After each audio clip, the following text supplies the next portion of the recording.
ternyata Paulus wafat tidak demi nama Tuhan Yesus di Yerusalem.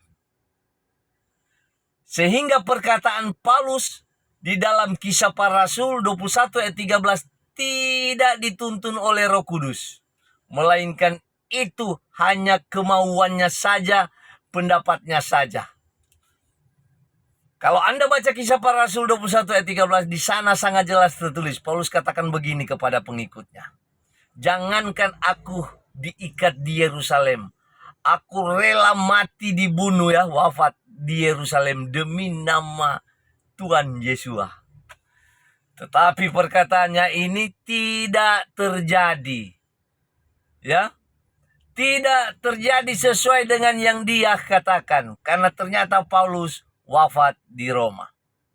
Kalau Anda baca Kisah Para Rasul pasal 21, ayat 13 dan seterusnya, di sana sangat jelas Paulus menghindar. Takut bahkan mati di Yerusalem. Karena ketika orang Yahudi ingin merajam, ingin membunuh Paulus, ingin melempari Paulus dengan batu, Paulus tiba-tiba menghindar dan mengatakan kepada serdadu Roma yang menjaganya bahwa dia adalah warga negara Roma.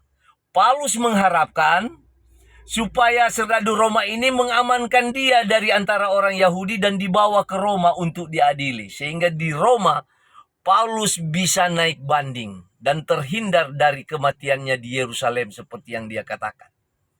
Tapi ternyata di Roma, Paulus wafat dibunuh dipenggal kepalanya oleh serdadu Roma. Eusebius, Tertullianus, Clemens menceritakan, bapak-bapak gereja yang menceritakan bahwa Paulus wafat di Roma. Oke?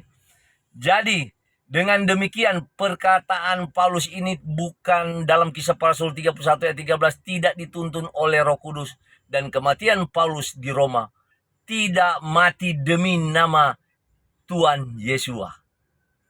Karena kalau dia mati dalam nama Tuhan Yesus, seperti yang dia katakan, dia ingin mati di Yerusalem demi nama Tuhan Yesus. Tetapi dia mati di Roma, artinya dia tidak wafat demi nama Tuhan Yesus.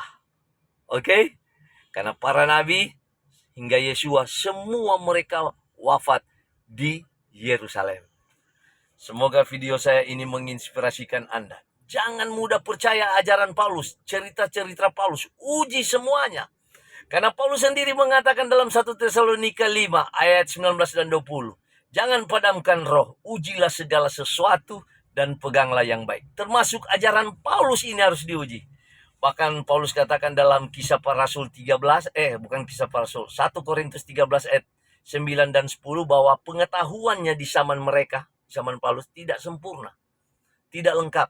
Jika datang yang sempurna, Paulus katakan ayat 10, yang tidak sempurna harus dilenyapkan. Jadi ajaran-ajaran Paulus sendiri, kalau tidak masuk logika akal sehat, ya lenyapkan saja. Sehingga Anda tidak setia dalam kekeliruan. Karena Paulus bukan juru selamat kita.